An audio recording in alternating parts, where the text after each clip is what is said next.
सुधांशु त्रिवेदी जी, आपके साथ शुरुआत करती हूँ। 3 बड़े सवाल हैं मेरे। आखिरकार आज आपको कॉकरोच जनता पार्टी के प्रतिनिधियों से बात करनी पड़ी, तो फिर आपको नहीं लगता है कि उसमें देरी की गई जिसकी वजह से ऐसी परिस्थितियां बनी?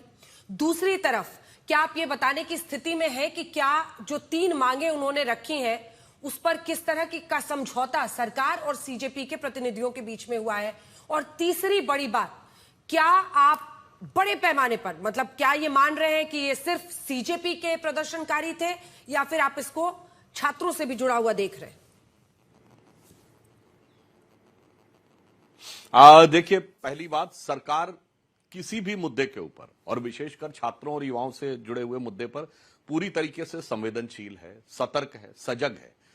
इसलिए सरकार उन सारे विषयों पे गंभीरता से विचार करेगी, इसमें कहीं कोई दो राय नहीं। हाँ, दूसरी बात जो आपने कही कि यहां पर जो लोग हैं उसमें सिर्फ सीजेपी के लोग हैं या इसमें अन्य लोग हैं, तो मैं कहना चाहूंगा कि जो भी ये युवा प्रदर्शनकारी हैं, इनको घुसपैठियों से सावधान रहने की बहुत जरूरत है। क्योंकि आज जो लोग इनका समर्थन कर रहे हैं वो तो मतलब व्यावसायिक ढंग से देखा जाए कि प्रोफेशनल आंदोलन करता है, वो अनेक मुद्दों पे आंदोलन करते रहे हैं, तो उनका आंदोलन मुद्दा आधारित है, यह विश्वास करना थोड़ा सहज नहीं लगता है। क्योंकि आप ये देखिए, आम आदमी पार्टी कितने मुद्दे पे कितने प्रकार के आंदोलन किए और फिर बदल गए। दूसरा, इस बात के लिए भी युवाओं को बहुत सतर्क रहने की जरूरत है। ये जितने भी आंदोलन हैं, ये सिर्फ सीढ़ी बनाई जाती है राजनीति में आने की, ये सिर्फ एक हवा बनाई जाती है, एक मुखौटा बनाया जाता है कि गैर राजनीतिक आंदोलन है। देखिए, अन्न आंदोलन था, पूरी पार्टी राजनीति में आ गई। किसान आंदोलन था, किसान आंदोलन में आए कई लोग चुनाव लड़ लिए, भले ही उसमें से कुछ एक की जमानत जब्त हो गई, अलग बात है। पहलवान आंदोलन में भी चुनाव लड़े और एक पहलवान जो थी वो विधायक होने में सफल भी हो गई।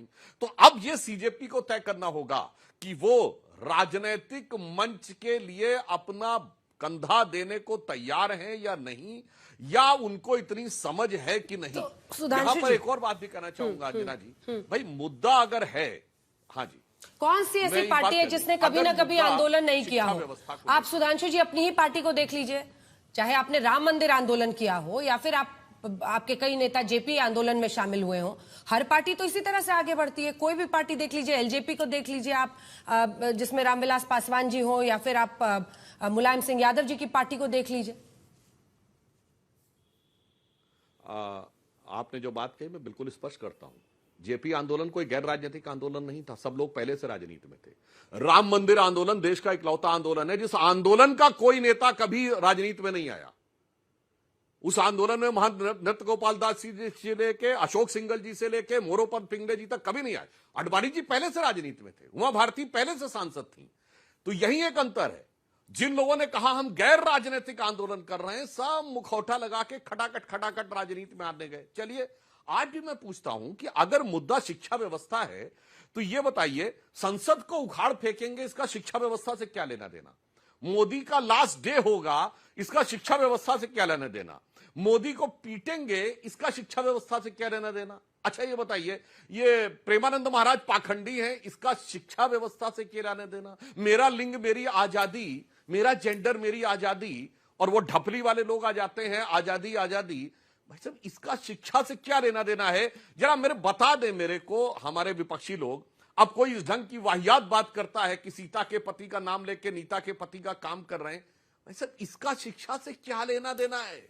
इसीलिए मैं कहना चाहता हूं कि युवाओं को बहुत, और फिर एक गाना गाया जाता है, बस नाम रहेगा अल्लाह का, इसका धर्मेंद्र प्रधान जी के प्रति इस्तीफे से क्या लेना देना है? जरा मुझे पूरा एक्सट्रपोलेशन करके physics, chemistry, math, geology, botany, chemistry, जहां से भी संभव हो सके मुझे ये लिंक बता दें। इसलिए देश को यह बहुत सावधानी से समझने की जरूरत है। और मैं एक और भी फैक्ट रखना चाहता हूं, ये हर संसद सत्र से पहले कुछ ना कुछ बवाल पिछले 3, 4, 5 सालों में एक कस्टमरी सा हो गया है। याद करिए, 30-31 जनवरी 2001 संसद का सत्र शुरू होता है और 29 जनवरी को किसान आंदोलन को लेकर अनेक विदेश से बहुत सारी सेलिब्रिटीज का बयान आ जाता है। मानसून सत्र 20 जुलाई 2021 से प्रारंभ होता है, 19 जुलाई को पेगासस की रिपोर्ट आ जाती है। जुलाई 20-21 जुलाई 2023 को संसद का मानसून सत्र शुरू होता है, उससे पहले मणिपुर का वीडियो आ जाता है। मतलब आप बताइए, जनवरी 2024 में शुरू होता उससे पहले बीबीसी की रिपोर्ट आ जाती है। 2024 के नवंबर में सत्र शुरू होता है तो हिंडनबर्ग की रिपोर्ट को लेकर कोई फॉरेन में, अमेरिका में जाके कोर्ट में अपील कर देता है।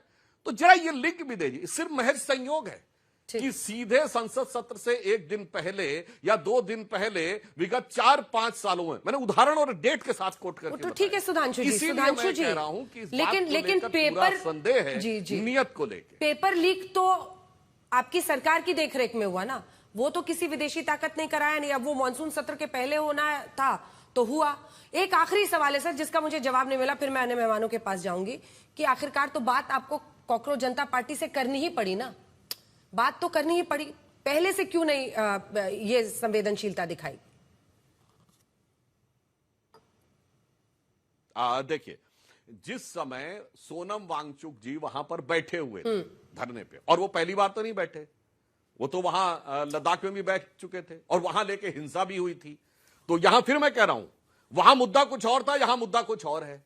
और मैं फिर जो मैंने क्यों बोला अंजना जी, मैं इसलिए बताना चाहता हूं, जब गंभीरता से कोई बात करना चाहेगा तो बात करेंगे। मैंने ये सारी बातें क्यों गिनाई?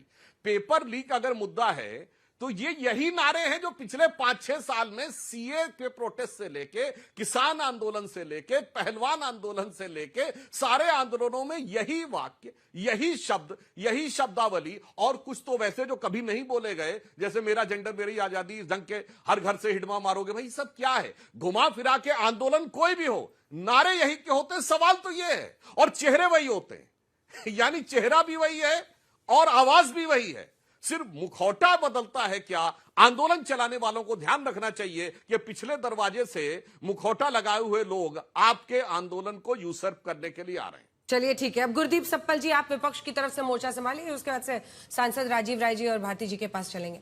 गुरदीप सप्पल जी, आपकी पार्टी इस पूरे मुद्दे पर कहां खड़ा है? क्योंकि बहुत एक ऐसा रिश्ता दिखा जिसमें आपकी पार्टी को भी कटघरे में वहां पर प्रदर्शनकारियों ने खड़ा किया और कांग्रेस पार्टी के खिलाफ भी वो बोलते नजर आए। फिर ऐसी तस्वीर आई जिसमें आपके नेता भी गए और आपके लोगों ने भी समर्थन दिया। इन सब में सरकार को घेरने का सिर्फ एक जरिया ये बनकर रह जाएगा कि आपको लगता है आर पार कुछ एक्शन होगा? शुक्रिया अंजना जी। पहले तो 2 ऑब्जर्वेशन करना चाहूंगा। आज पहले हम सबको निंदा करनी चाहिए जो बल प्रयोग हुआ छात्रों के ऊपर, मीडिया को भी करनी चाहिए, हमको भी करनी चाहिए।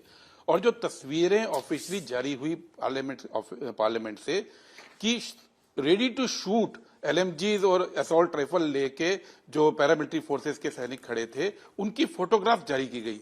क्या हम कोई मिलिट्री डिक्टेटरशिप में है, लोकतंत्र में है? ये युवा, ये बच्चे शांतिपूर्ण प्रदर्शन कर रहे थे, इस तरह के फोटोग्राफ रिलीज करने का घोर कंडेमनेशन होना चाहिए, निंदा होनी चाहिए और आपको भी करनी चाहिए। ये उचित नहीं है एक लोकतंत्र में इस तरह की तस्वीरें। दूसरी बात, पूरा दिन पार्लियामेंट के आसपास हंगामा हुआ, हजारों हजार युवा और छात्रों ने हंगामा किया, लेकिन एक सवाल देश के प्रधानमंत्री से या देश के गृह मंत्री से मीडिया ने, इंक्लूडिंग आपके चैनल ने, आज सुबह से नहीं पूछा है। ये 2 बात ऑब्जर्वेशन के तौर पे। अब आज जो हुआ, ये बात सही कि कॉल सीजेपी का था, लेकिन आज जो सड़क पर लोग थे वो तमाम वो लोग थे, वो युवा थे जो तंग आ चुके हैं इस सरकार की पॉलिसी से, खासतौर पे पेपर लीक पे। और जहां जहां उनको मौका मिल रहा है वहां वहां वो स्वतः स्फूर्त आ रहे हैं। मैं 2 दिन पहले देहरादून में था जब राहुल जी का प्रोग्राम था, छात्रों की गूंज, बड़ी तेज बारिश थी, वेन्यू चेंज हो गया, बीजेपी ने जैस्मीन का प्रोग्राम रख दिया, लेकिन 10 हजार बच्चा, इतना युवा हमारी पार्टी में मेंबर नहीं है, 10 हजार बच्चा कंधे से कंधा जोड़कर राहुल जी के प्रोग्राम में आया। जब कल भुवनेश्वर में धर्मेंद्र प्रधान के घर का घेराव किया गया तो हजारों की भीड़ वहां जुटी एनएसयूआई के प्रोग्राम में। कल जब बोकारो में हुआ, कल जब सीकर में हुआ, कल जब रांची में हुआ, तो हजारों बच्चे जुट रहे हैं। तो ये इसको नोटिस करना चाहिए कि ये वो युवा हैं जो गुस्से में हैं, जिनके दर्द है, जिनको अपना भविष्य अंधकार में लग रहा है, और वो हर जगह जाके खड़े हो रहे हैं, आवाज उठा रहे हैं, और उनके ऊपर आप लाठीचार्ज करेंगे और आप आंसू गैस चलाएंगे, ये उचित नहीं है। सवाल ये है कि इनकी डिमांड है जिसको राहुल गांधी ने बिल्कुल स्पष्ट देहरादून में अपने चार्टर में रखा है कि हम कांग्रेस पार्टी की ओर से 3 बातें कर रहे हैं। एक कि एग्जाम पैटर्न अब टेक्नोलॉजी के हिसाब से 21वीं सदी के हिसाब से हो, स्टूडेंट सेंट्रिक हो, फ्लेक्सिबल क्वेश्चन पेपर्स हो, रैंडम क्वेश्चन पेपर्स हो, और सिक्योर क्वेश्चन बैंक हो, ये राहुल गांधी जी ने डिमांड की है। दूसरी डिमांड है कि ये जिस तरह का एनटीए आपने बना दिया, जिस तरह की संस्थाएं बना दी जिसकी कोई अकाउंटेबिलिटी नहीं है, कोई ऑडिट नहीं है, कोई ट्रांसपेरेंसी नहीं है, ठेके पे चलती हैं, वो आप बंद कीजिए। आप पॉलिटिक्स में एजुकेशन में पॉलिटिक्स को लाना बंद कीजिए। आप वाइस चांसलर आरएसएस के लगाना बंद कीजिए। आप ठेकेदारी पे पूरे एग्जाम कराना बंद कीजिए और आप जो गुनहगार हैं पेपर लीक के उनको सजा दीजिए। ये दूसरी बात राहुल गांधी ने सामने रखी देश के।